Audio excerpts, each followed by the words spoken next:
clear stream of reason has not lost its way into the dreary desert sand of dead habit. Yes.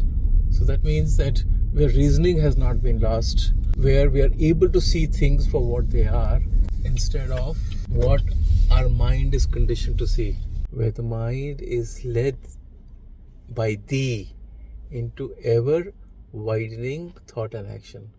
So which means where the mind is led by this leading light of consciousness and into ever widening circle of thought and action. So that means we're always widening, we are open, there is openness, and we are available, and we are not rigid, and we are in acceptance, and therefore we keep expanding in our thoughts, in our horizons, in our vision, because we are not restricted now down by our habits, by our patterns. And so therefore what we think is expanded, and therefore what we do, because result of thought is words, and from words come the actions.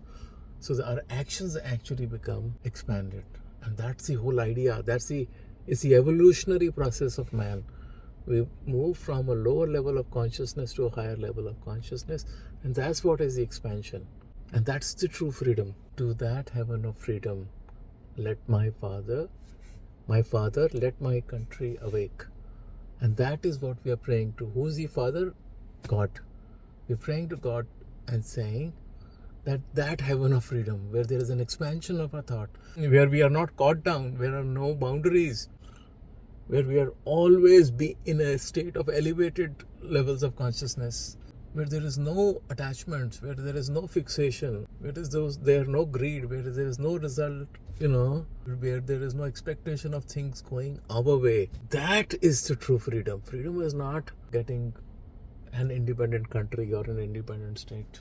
Freedom from all that restricts and binds us. That is the heaven of freedom. That's really the definition of heaven, where we are free, unbounded, unchained, pure.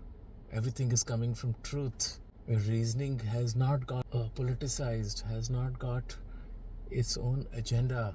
That is just true freedom, and that is where the prayer is, let the country awake. That's true liberation. A physical freedom is not what we are looking for. That's Rabindranath Tagore.